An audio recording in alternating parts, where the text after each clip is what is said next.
Hello everyone, my name is Alexey Boyko and it is YouTube channel InkDrink podcast. I decided for a long time to start making my podcast in English because it is really complicated and most importantly scary because I'm not a native speaker of the language. But my desire to do a podcast not only in Russian was bigger than that. I also get a lot of messages from you that you would like to watch this. So, the idea of combining two goals into one was born. The first goal is to learn how to speak English on camera without fear of making mistakes. The second goal is to show you the various interesting people around me. I would appreciate your feedback in the comments and your subscriptions to the channel. Sorry if my English makes your ears bleed, but you should know that I try my best to get better every time. And now to our first podcast in the new rubric English class.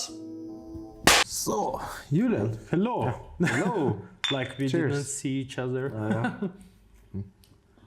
Magic of YouTube. So, a little bit afraid because it is my first time when I will speak in English on camera and a little bit, sweating. A bit. You had already many interviews, right? Yeah, a couple. Yeah, but I won't tell you, it is not interview. We will discuss just about some topics, just speak about something. So what I wanted to start with you, because you are in tattoo culture already 19 years, you told me. It is really long, I guess. Yeah. And can you tell me and to my watchers also some funny experiences in 19 years? Yeah, I actually think for me first, 19 years doesn't feel like 19 years. So it's actually, if I should talk about it, I would just say like, oh, kind of 8 years. 8 years. Maybe 10 years. Just from the feeling, because when you have like colleagues and you work together and you're open for art and like getting better, growing, that you grow by yourself or with friends, it makes just still fun. So I don't feel that it's like 19 years. It's just like a good time. Because our work not like kind of regular work, maybe it's the reason why you feel still young, Yeah, I think you just have to be always walk through this tattoo world with like open eyes and always look for like new things. Because I also think there's like this typical saying, how you say, if you don't go with the time, you go by time. Yeah, Which means like, you still have to look mean. that your stuff gets not like super boring, that it's still interesting. And this, if you like to grow, it makes super fun. I think really hard to be in game all 19 years. You know what I mean? Like a lot of artists who started there, still working in our culture because everything changed. All years we can see like new huge artists and new but by the way, you are still in game and everybody knows you and you still have a lot of respects for you. I think always to make something new. So I always thought when I see like artists who are really long in the game, at some point it looks like they're just copying themselves. Yeah, and of so course. It's always the same. Always the same. Big is the problem. Yeah, and this is why also I know some artists, they get just tired of it. They're just like, oh, I'm doing all the time skulls and worms and whatever, and this is like for decades now, and so they get kind of tired of it. And that's also all social webs became really important and I know really hard to be in social new webs for them. Every year is like something new, like for example Instagram came, I don't know what's the year, I don't know, when did you start to use Instagram? good question. I think 10 years. 10 years ago? I would say kind 10 years? Kind of maybe 10 years. Yeah, 2040. Yeah, Yeah, kind of could be 13, 14 maybe, kind of. TikTok also, YouTube, and you have to use now everything to be to be in game. Yeah, Interesting. this is the point, because I think when I started tattooing, I did, in this time, my work was, let's say, good. And in Munich, I was like one of the best after 2 years. But it was just like, let's say, 5 shops with a name. And when I compare this work, what I did when I tattooed 2 years, today it sucked. It was really bad. But when everybody is super bad, the one guy who's not so bad, A little bit better. it's good. Yeah, You of know? course. And so I wouldn't take myself today as an apprentice, like how I started. So the quality now is so much higher. And also when I just did a couple of tattoos and I get like a really big client base. Because it doesn't stand out work anymore. Yeah, it stand out. And now you have to do so much and you have to be so good that you can stand out of the crowd. Because, for example, I did before 10 years, I did a lot of realism. And for this time, it was good. It was not like super top level, but it was like solid. No, but you did portraits. pretty awesome realistic stuff there. Yeah, but it was, for the time, it was good. But when I compare this today, let's talk about maybe Sasha or Karin. You know, it's like 20 times better than my realism. So it's really difficult these days to find something where you really stand out, because the level is so high, and there are still, like, also in the high level, so many good artists that it's really difficult to, even when you're one of the best, to stand out of the crowd. So that's why I think it's so important to have a signature, you know, something where people see like okay, your hand. this is from you. Yeah. And this is really difficult with portraits, for example. Amazing artists. But you need something where people say, okay, that's him. That's 100% him. And this is something where I think it's, again, important to draw also, to get like your own note, kind of. Did you draw all your life? I mean, like, when you started to do portraits, everybody knows it is not drawing. Because usually you just find some nice reference and just put it on your skin, on skin of your customers, and just do it. Yeah, of course, you can do something special in your work, but usually it is just reference. But when did you start drawing your own style? Because now everybody who was seeing your back pieces, what you did, can recognize you so easily. Yeah, I think it was, I started, like, I'm drawing since I can think, but I always drew my own things. And when I started tattooing, then I found out realistic artists. And before 19 years, there was Bob Tyrell, Nico Hurtado, and a couple of others. But these 2 artists were worldwide just the best. Of course, there were also some others, like Boris, for example. But and he also is really, really good. But just a couple of artists on this planet who stand out so much. And so I saw this and I was just like, how can it be that you can do something so realistic on skin? Where did you see them before Instagram? Just in some magazines? Just in tattoo magazines.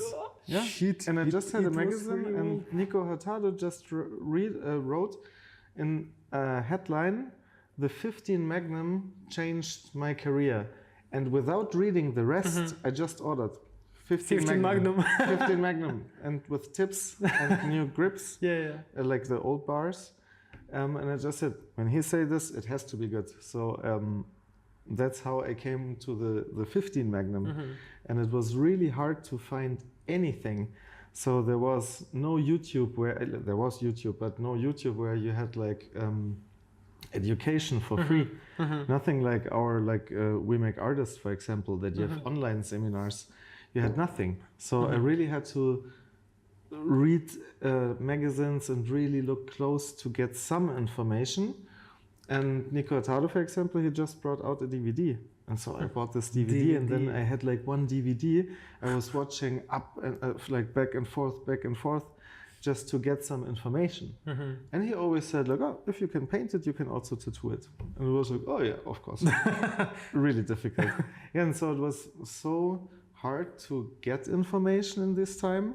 And today, that's why I think there are also so many good artists, because you get Much everything for free also. to take the info and some data check. Just YouTube how to do lines, and you have 200 videos. How everybody did portfolio in those time?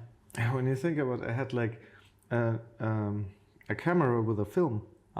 So I didn't even have a display.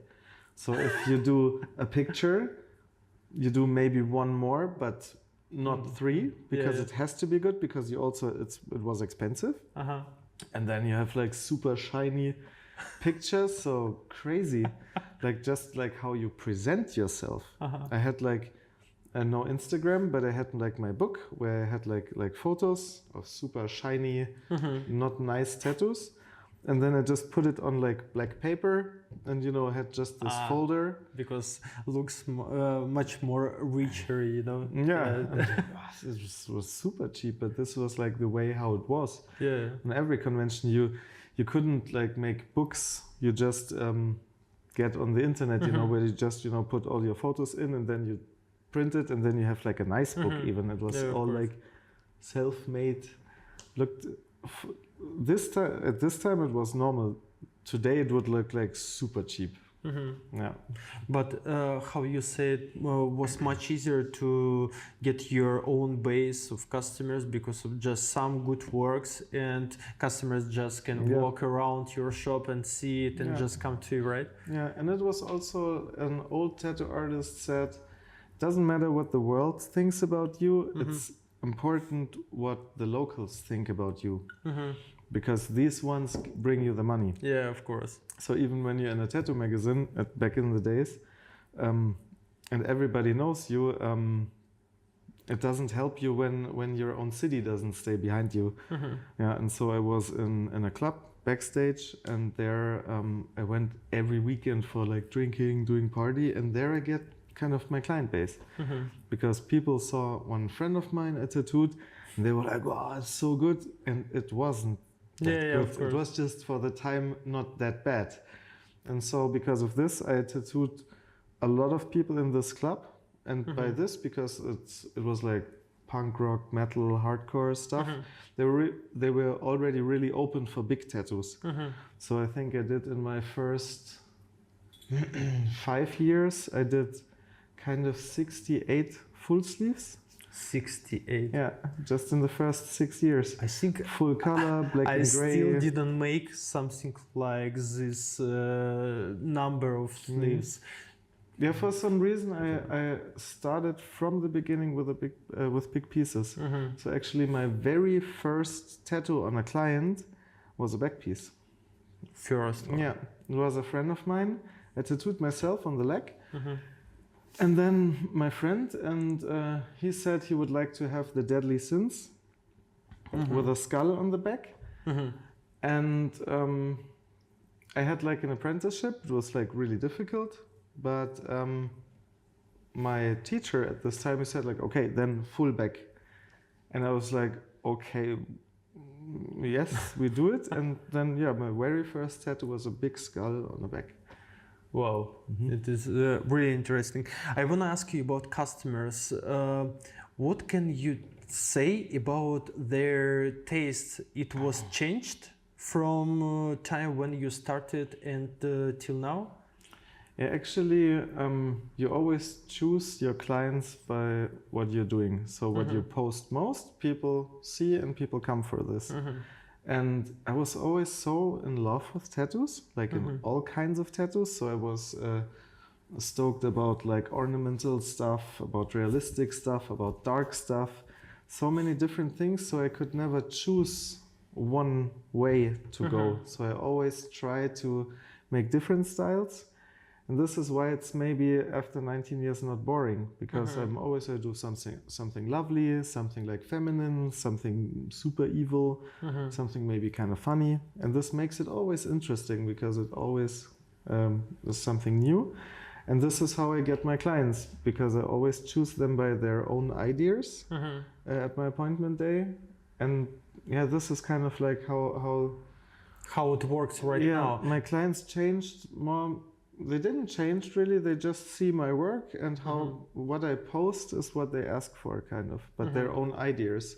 They see my stuff and they think like, I like this fox front piece. Can you do something kind of with a wolf, for example? And then I'm, oh yeah, cool, do something. What you can tell me about how it was before, because I didn't work there, and I'm really young, and my career just 7 years old, and I don't know, I can't imagine how our culture worked there. I mean, like, for example, 15 years ago, just without Instagram, without YouTube channels, without TikTok and whatever, how it worked. Just someone saw your work, like you said, and came to you. But did you have any customer from walk-ins and something like that? Yes, actually. Yeah. I always thought like, I don't want to be like that arrogant and say like, I just do my thing as long as I'm not booked. Because I thought like, if someone comes in and wants something and it's nice, I do something for him or her. And so I think there were many clients I just started with something small, but then they had their first step into a tattoo shop. And because of this first step, they looked at my not so nice book, but there they saw like, oh, okay, there is more possible. It can be bigger. And that's how it started, that they also thought like, oh yeah, cool, maybe we do something bigger. That's why I always thought like, it's good to take any client as long as you have free time. Because of this, you introduce someone in the tattoo world. And then they see like, oh yeah, cool, there's not only this invisible sign, there is also something new, something bigger, something more creative. Yeah. And so I was just like, I take everyone who just wants something from me. What was changed and was really hard to understand you in one day? Yeah, actually, with machines, it was really a long time that everybody thought about it has to be a coil machine, it has to be a real tattoo machine, and all this permanent makeup pens, that's not real tattoo machines. And so I learned tattooing by also soldering my own needles. So I was like sitting outside because my old boss thought that everything will rust in the shop because of the liquid. And so I had to sit outside with like -degrees and with my gloves outside and soldered my own needles and had the coil machines. And the step when the tattoo machines changed was a big thing because in the coil days, if you cannot set up a machine, you cannot tattoo. Yeah, of course. Today, you just give a random guy a random rotary machine with cartridges, super easy, super simple, and they just can start. They watch like YouTube videos, and after, if they're really into it, like after 1 week, they could make something in the days before you could never ever do. Yeah, of course. Because if you don't know how to set up a coil machine, you cannot do a single line.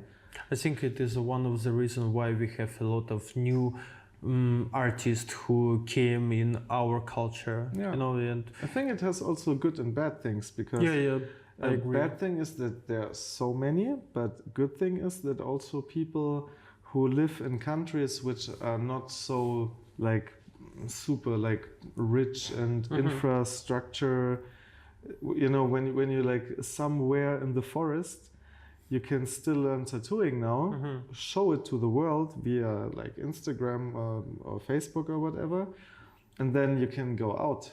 And this is pretty nice, because now it's possible for everyone, and not just like educated people or like more upper class rich people who has just the possibilities to just pay. You know? Now everybody can do it, and this is pretty cool. Yeah, I agree with you. Tell me, why did you start tattooing there? because I think it wasn't so popular. Yeah, it was those time. Like really like underdog kind of thing. Yeah. And I actually had like a really bad car accident. And this is why I couldn't finish my school. And because you didn't finish your school? Yeah, actually, I finished my regular school. How much classes is it? It's 10 classes. It is not full school, because in Russia we have just 11. Actually, you have like 3 different kinds of school. So like the ground school thing, middle school, and we call it gymnasium. And with this last one, you can study. And so I did the middle thing. And after this, I wanted to have like a better education. That's why I did like the higher school, to be able to study after if I want. Yeah, there I had like a really bad car accident, and that's why I just stopped. Because this was actually the second one, I just said like, okay, before when this happens a third time, maybe I die. So I just want to do what I really love. And that's how I started tattooing, because it was just like, I don't want to miss out before something really bad happens. Of course. That's why I just started tattooing. And my parents were also always stand behind me, because when they saw that their son is dying 2 times almost, and then I said, okay, I quit school, I want to tattoo. They were like, do whatever you want, just be happy. And this is how I started tattooing. So interesting, because I thought in those time it wasn't like what I said popular. I mean, nobody wanted to be tattoo artist because it is couldn't be like a nice job in your life. It was not fashion. It was not cool. For example. Like shady. Underground, underground, without money, without just drug life and something like that. Biker clubs and stuff. It was more something like that. Yeah, because when I started my career, my parents wasn't happy. Seriously, I was studying in university, and I said like, so I wanna try to tattooing, and they said like, you can do how you say whatever you want, but first one, it is a university. You have to finish it. But in the end, I didn't finish. So only my older brother said like, no, if he wants, he has to try to do something his special, his way, for example. And it's the reason why I didn't quit my tattoo career, because of my older brother. But anyway, cool. I started 7 years ago when tattoo was already pretty nice. It is just one of the reasons why I ask you about why you started 19 years ago. For me it was like my first tattoo I ever saw was The Undertaker from wrestling. And this was when I was 6. So I already painted my action figure and thought it's cool. Then, I'm a kid, so I thought about something else. And when I was like 10, 11, it started with metal bands. And there they were tattooed again. And so I always liked this underground stuff. And so I always thought it's cool to don't look like the others. And so for me, it was more this thing that you say it's cool to be different and not to be part of a group. And that's how I did it. And at this time, skulls were still super cool. And now I had like a young apprentice, and I asked him about skulls, and he said like, he don't like skulls. It's so fashion. It's like what you see in H&M. So for him, skulls in these days, it was more like this diamond shirts with a skull. So it has nothing like like an outlaw thing. It's just like a fancy fashion thing, a skull. And I was like, wow, how the times changed, I don't know, do you have something like that in Germany? But we say in Russia, if you don't know what you want to get, but like a tat, you have to do something like rose or skull. You have only 2 ways, I always like conventions, and so I thought it's a nice way to communicate with other artists, because as there was not so much internet, of course there was internet, but not that big. This was actually the only way to find tattoo artists you like and talk to them, to have like a community. And that's why I always thought it's super important to have tattoo conventions. Yeah, because the traveling is also nice, but it's more about like connecting artists and get knowledge. I think it is one of the way what you could to use just for communicate there, because now it is much easier, like we already spoke with you about Instagram, some social webs, but then you couldn't make anything without personal communication. Yeah, the times changed so much. When I think about what was important also as an artist to grow, back in the days, it was really important to have magazine reports. Now there are almost no tattoo magazines anymore. We have enough, I guess, but they're just making money for artists, because you know, for some kind of visas, for example for USA, you have to have some interview in magazines. But if you ask some magazines about interview, they say like, okay, it cost 1,000 euros, for example. Wow. Yes, seriously. I didn't know. No, it is like I never that. paid anything. Yeah, because you're fucking famous. Yeah, but back in the days, this was really special to have like magazine reports, and I think just for me it feels like that you don't need it that much anymore. It's like when you have like 100,000 followers on Instagram, that's the thing. And before 10 years, or let's say 15 years, there was not really Instagram. So people didn't care about like a social media standing. They cared about like something you have in your hands. So you win prizes, you get a magazine report, something like this. And these days it's all about likes and followers. It like is mostly pretty shit, you know? It's really difficult, because also with like your quality, you have to do something special to attract people. So when you have this influencer people who say like, hello guys, you know, they like entertainer and stuff. Like we are right now, yeah. But on a special thing, not on daily basis. And when you think about, you have to act also to get like interest, to like catch a blogger life. It's really like difficult. And I try to be still in the game. That's why I'm on Instagram, and that's why I checked out TikTok, which is really not my thing.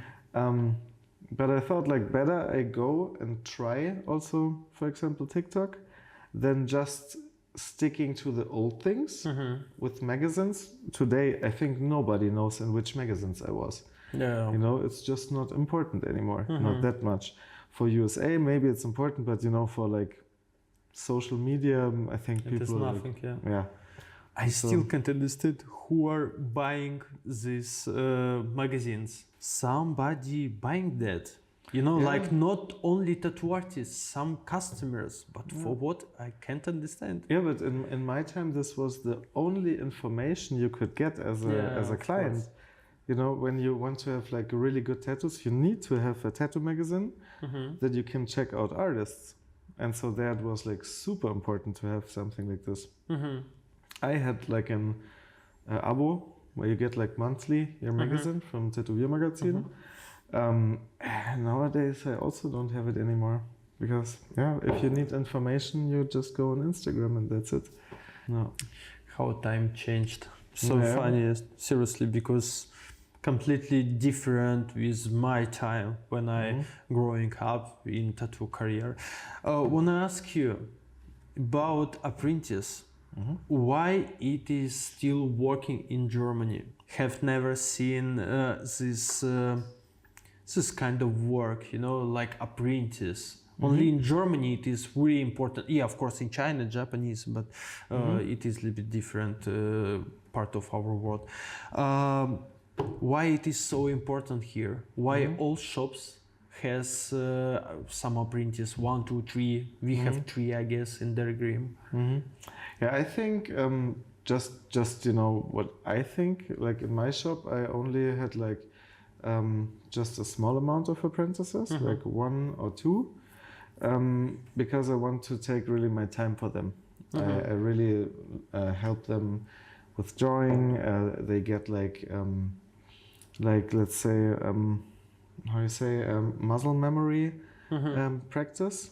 So for example, doing like little circles that you can get just used to the motion of tattooing, because when you practice this before tattooing and you just know how to do like round circles without thinking about it, you can tattoo without thinking too much of like how you do it. You can concentrate more on the design. And that's why I think an apprenticeship is really important if you want to learn it proper, because you can learn so much wrong things because you don't know really how. And so also, even if you look in the internet for help, you have no one who can give you like one guideline who says like, okay, this is the way how I do it, and that's how you learn, and from this you can do your own way. So do I you think really it's an important like thing. to be teacher? Yes, I think it's amazing because I get better as being a teacher. And this is like also like a saying that when you want to grow and you teach something, it means you have to explain it as simple as possible. And to simplify your own knowledge makes you rethink about your knowledge. And so if you always ask yourself what you explain, how is it in real, and how can you explain it as easy as possible, you learn by yourself. So there were some things when an apprentice asked me like whatever, how I do lines, and I said like, yeah, I just do it like I go in like my direction. And then I really had to think about like how I really do it, and by this I explained myself how it really works. And that's why I think teaching makes you much better as an artist by yourself. You said like you like to be teacher because it is making you better, but maybe it could be better if you will teach them just your style or your view, something like that, except something like simple.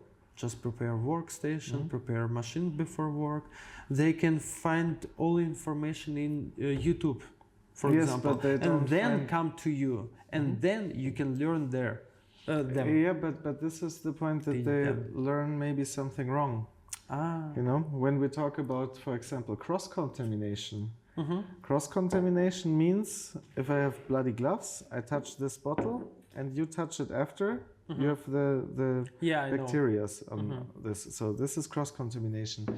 And this is so crazy what I saw in conventions. When there was one situation, you had like 3 tattoo artists, really big tattoo artists, like I mean famous, and like the one on the right said like, oh, can you give me your white? To the left guy. The left guy said, while tattooing, oh yeah, of course, I have it here. He gave it to the middle one. The middle one said, no problem. Give it to him. The other one said, cool, thank you. Opened it, still with his gloves, filled it in, put it back, and give it to him back. So all 3 were just like full of blood of the others. And this is something where I think you can really harm people also with like wrong knowledge. And that's why I think I want like a rare, like a rough diamond I can sharp. And when it's already sharpened wrong, you cannot bring it in the perfect shape. That's why I think it's good to start right from the beginning. But how they working in your shop? Are you paid them for work or something like that? Because they usually are like a shop managers also, right? Yeah. And do you pay them for their work or? Yeah, actually, it always depends on the situation. Like my previous apprentice, Janina, she is actually the little daughter of Basti's clients. So we know her since she's a baby. And I told her when she was 11, because she was drawing that good, I told her, just like, by the way, when you're old enough, I can teach you tattooing. And she told her mother at this day that she will become a tattoo artist when she's 18. Yeah, it was super nice. And when she came, she was 18, she lived at home, and this was like the perfect situation because she had not really nothing to pay. She lived at the parents' house, she got food, they washed their clothing, kind of, so it was like really like a childhood into an apprenticeship. So there I could just teach her like how to draw, how to learn the techniques, how to disinfect and all this stuff. And from this on, she started tattooing.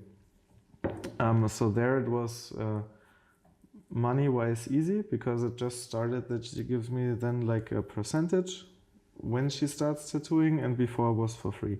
This was just because she's like our little daughter kind of. Yeah, of course. Yeah, and for example, Kata now, it's another life situation because she's older than Janina and she has a life, so she has rent to pay.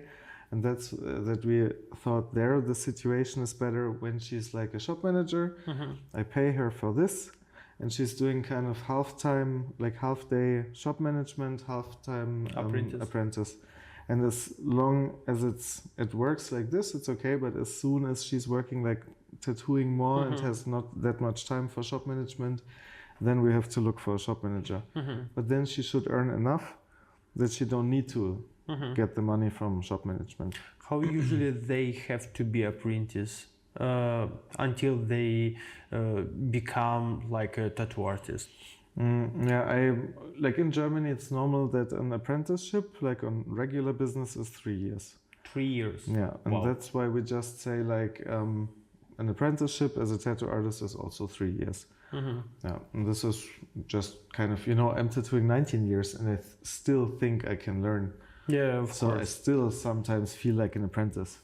For example, when it's like, I never tried it like too much, but when I do lettering, for example, I am really bad because I have no experience.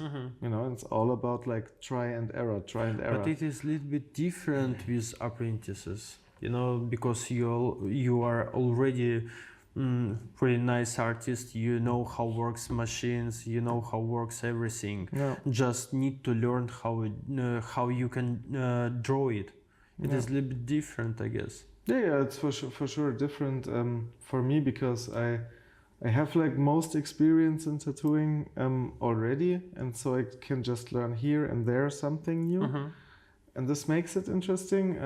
An apprentice has to learn everything from the beginning, but that's why I think it's so important if you just learn everything in one shop, and then you do your own way. For example, my first apprentice, Melissa, she's doing now amazing black work. She also has a full bodysuit from Gerd Wiesbeck. I saw her works. Yeah, and it's super amazing, but I just thought at the beginning, she didn't know what she's doing. She learned when she was 14 in my shop. I told her she has to finish school, and then she gets like 14, and then she get like a real apprentice. So she came 2 times a week just for drawing. And she was super young, so she didn't know anything about what's her style.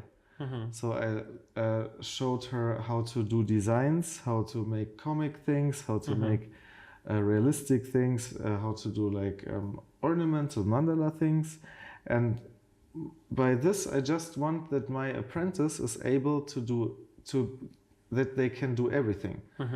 It's not that you have like an apprentice who's doing, for example, black work, and then I teach someone how to do black work, and in 3 years he think like, or she, I don't like black work anymore. It's too boring. Yeah. And then what you learned? Nothing. You just learned black work. Yeah. And that's why I think my apprenticeship means you learn tattooing. You just don't learn one style. And that's what I want to learn my apprentices. That my apprentices are open-eyed, that they're really interested in different styles, and that they learn from me really like doing like really fine line work, color packing, big black surfaces, bold lines, that they really learn everything from tattooing, that they can choose then what they do. And if you have the whole plate and you can do everything, you can kind just of choose yeah, what kind then of you niche do you choose wanna. like the perfect direction, but you don't stuck in one thing, and then you think like, oh, this is also interesting, but I can't do it, and then it's not a real apprentice of mine, because my apprentices, they can do everything before they do their own thing. And this is the thing, Melissa is doing amazing black work now because this is her way, but she did amazing color work also, so she can do it. She just choose this way. And that's the point. I want that my apprentices are really good tattoo artists and not just like one thing they can do and have problems by doing other things. And that's, I think, the best thing of an apprenticeship in a good tattoo shop, because then you learn this, how to do everything and not just one thing. Yeah. And it's amazing if you do then one thing, but you can just really choose what you want. We don't have like this kind of culture in Russia. I don't know why, but maybe it could be nice if I had something like that back in the day, but I didn't have it. And anyway, nobody. Yeah, but you're doing an amazing style now, so There are many ways. Kind of long way, I wanted to say, but I just reminded how long are you a tattoo artist? 19 years, it is not so long. So about our apprentices, I wanna finish this topic. And after their apprentice time, what they usually doing? Just staying at your shop or just goes to somewhere? Yeah, actually, my apprentices normally, or so far, they stay at my shop. I don't force them. Yeah, it's kind of like by the time they learn, they also kind of pay me percentage-wise. So it's good for them, it's good for me, it's good for all of us. And then I'm not like, you have to stay, you know, it's like if you feel good with us, you're very welcome to stay, but you don't have to feel like you have to. So I think everything under pressure is not good. Yeah, of course. So yeah, I think, for example, Melissa, she was super loyal. She learned from 14, then did like real apprenticeship when she was 18, and I think she left my shop when she was, I think, 22. So she was 8 years in my shop, and fair enough. And when you're also so young, when she said she will leave, it kind of broke my heart. Like when you have a kid and your kid is then 18 and says like they want to have their own flat. Yeah, of course. It breaks your heart, but you understand. And this was with Melissa the same, you know. I was like, oh God, but I know she has to do it because, you know, it can't be like her way when she was 14 till 22 and then still stays like forever in my shop. So I really understand it and it was okay, but the first moment was, of course, heavy. What about guest spots? Have you ever been on guest spots? I've been to guest spots in Swiss when I opened my shop because it was money-wise actually good to you know build Switzerland. Switzerland, yeah. But the problem on my stuff is that I always do like big projects. So all my clients has, let's say, at least 5 to maybe 10 appointments. So if I go for a guest spot and I start pieces there, I always have to kind of go back. And this is why I don't do any more guest spots, because then I'm kind of forced to always come back. And I have so many clients here that it's just too much for me. But when Corona happened, I did again in Swiss guest spot, and I also met like a really good friend, Naomori, there, and I really enjoyed it to have a guest spot again, because there I know as long as Corona is, I always have to go back. So that's why, I think I was there maybe 10 times. And so there I could finish. Corona. Yes, and so there I could finish all my clients because I just know, like I was like once a month, I think there. So it was kind of like my normal business here, just in Swiss and just 1 week a month. It was like a small vacation with work, Yeah. you know. Yeah. We like it. All of artists like it. This kind of style of life, you know. Yeah. Just go to somewhere and work there. Yeah. Sometimes it is free shit, seriously, because you're. I hope not here. No, never. I mean, like sometimes when you have to do it, Yeah. you know. That's again when it's like with force or pressure, then it's not good. Yeah. But there it was kind of I had to earn the money because of Corona. There was much easier than here. I mean, like with Corona stuff. Yeah, there it was legal. And this is the point. I had And to. here illegal. Yeah, here we were not allowed to work, but I still had to have. I had my own fixed cost in the shop. So I had to earn money that I don't get too much money from the government because I want to stay by my own and don't take too much from our state. Yeah, and that's why I just went there so many times, just and I can work. So there I just worked like 6 days a week, like every day, just from 11 till 1 or 2 in the night. Wow. Every day, just to get the money for like the whole month, kind of. And so it was okay for me, you know. It was just like, come on, just 6 days, you know. So 6 I just days worked my and ass go off back but to then your couch and just watch to some videos. Yeah, but then I Some could movies. kind of relax also because all the pressure with Corona when everything was closed was really heavy, and so I just thought like, okay, I work as much as possible, and then I have a much easier life. Yeah. Do you still have some interest for your work? I mean, like same passion for your work, like in the beginning, the same. I think even more. Even more. Yeah, because now I know better what I'm doing, so I don't have to think about tattooing. So it's just like drawing, painting something. It's really just like I don't have to look like, you know, how I tattoo. It's just like it works.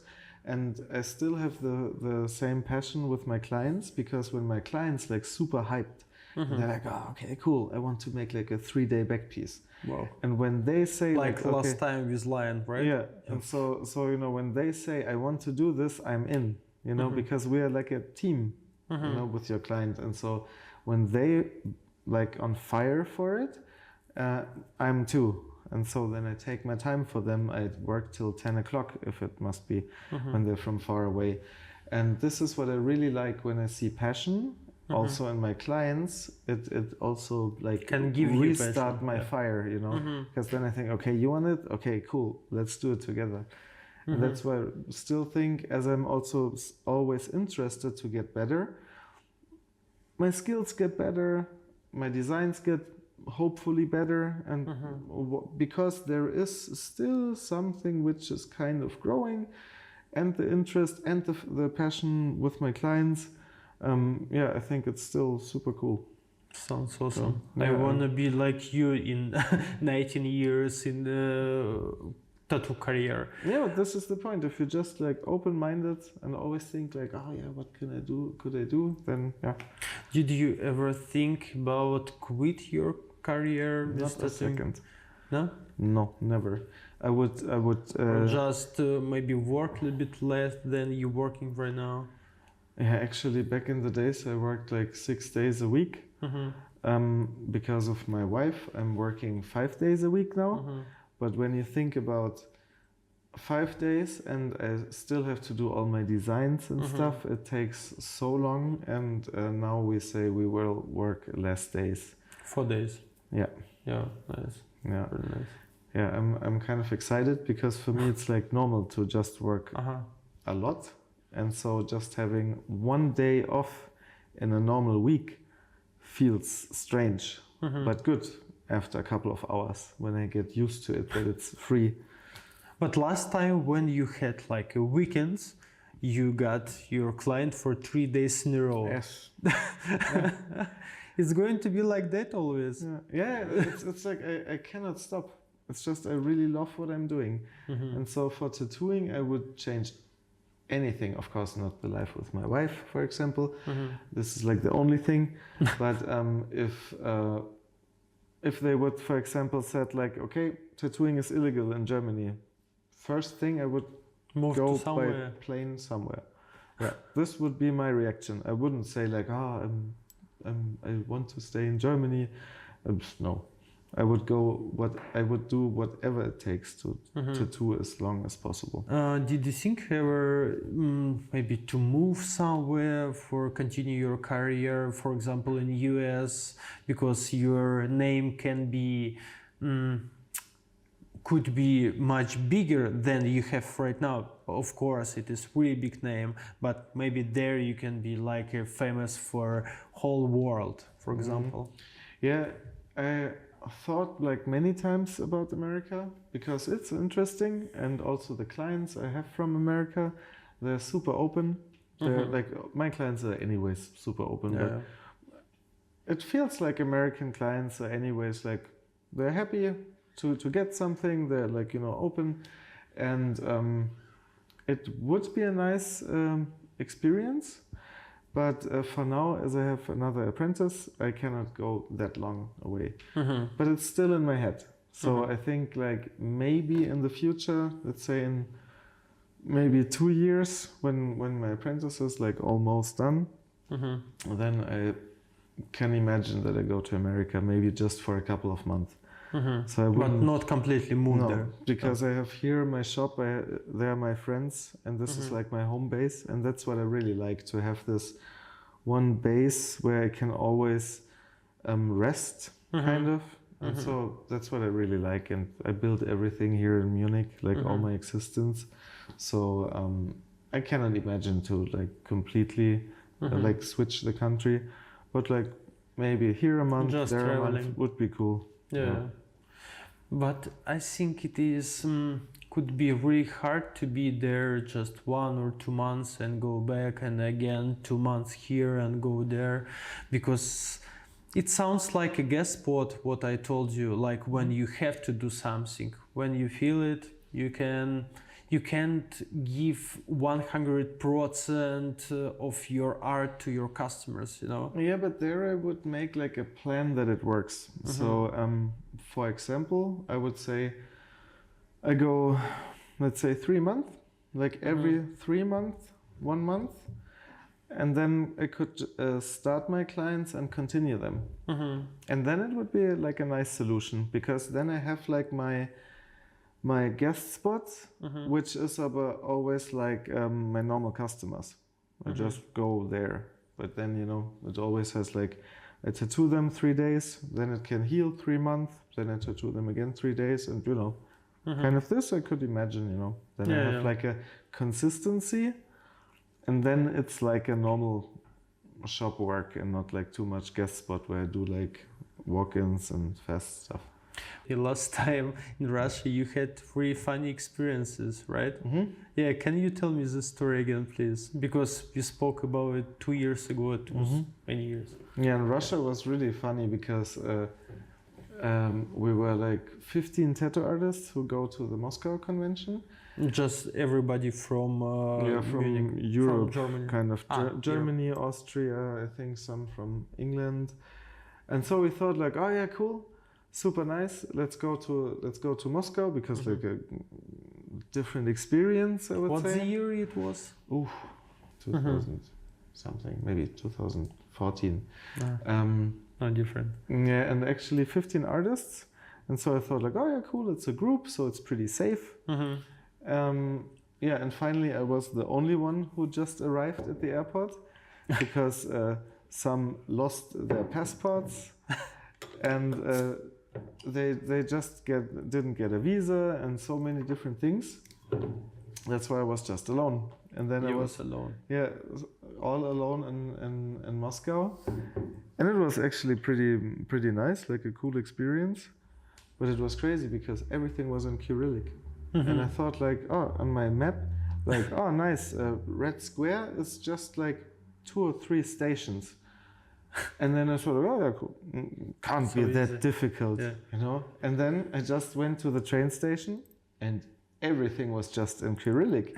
So you cannot even understand what understand what it could be. It was just like Chinese, you know. So I was like, okay, wow. And then I asked people like, hello, can you help me with niet. And I was like, okay. I asked a couple and so like, niet. I was like, okay, good. Can't be that difficult. So I go one direction. And of course it was the wrong direction. And then it just took me for like 3 stations, I think like 2 hours. And I also thought like, I looked out of the window, it was kind of gray. So I thought like, yeah, of course, it's Russia, it has to be cold. Yeah. So I went out with my jacket, my pullover and my umbrella, and it was fucking 25 degrees. So my whole journey, I had like my pullover, my jacket, my umbrella under my arm, and I was like, okay, wow, it's like super hot and I cannot read anything. But then finally I come to Red Square.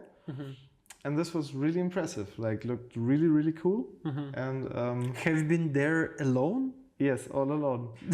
And it was also, there was a Russian opera. Yeah. So it was like in a movie when you have like this Russian singer, and it has the vibes from a James Bond movie, you know. And I was just walking there, and after a while, I just recognized that in the crowd, like all 4 to 4 meters, there was a soldier standing with a rifle, and I was like, okay, different, but it was a super nice experience. And I didn't know so much. So, what about food there? Did you try to eat something? I eat borscht. Yeah, of course. Oh yeah, I was like at a clubhouse of some wolves who has maybe like a kind of biker club. And for the tattoo convention. I know this wolves. It is like white or winter wolves, something like that. Yeah, I heard that. And it was actually also pretty impressive because it was like it looked like a water world metal building thing, and they invited us there for the pre-convention party. With who? With Angel? Pavel Angel, and a couple of really good artists there. And so it was really nice, and it was Thursday before the convention, and it was like conventions, of course, on Friday, Saturday, Sunday. And so I was like, I will not drink too much, just a few beers. And at 4 o'clock in the morning, after just a few beers, I said like, okay, now show me your Russian specialties. So I started drinking vodka at 4 o'clock in the morning. And of course, it was really bad idea. I just woke up because the phone was ringing, and I was like, what? And then I said like, but hello? Did you get hotel fine? Yeah, I was in the hotel. It was fine. But I got just a call, and I was like, hello? And she's like, Julian, where are you? I was like, don't know. And it was like 3 o'clock in the evening, in the afternoon. So I was like, I think I slept too long. It was the vodka, and she was like, no problem, just sleep and see you tomorrow. I was like, okay, cool. It was first day of convention? Yes, first day of convention. I just passed. In 19 years, this was the only day I missed a day at a convention. Only one day in 19 years? Only day in 19 years. Yeah. It was a super funny experience, actually. Funny thing. So cheers. Yeah. Cheers. For this really awesome story. No. Julian, thank you so much for your time. It was really awesome. And thank you for your coming. Thank you for your welcome, because I worked here in Julian place, corpse painter. Corpse painter tattoo shop.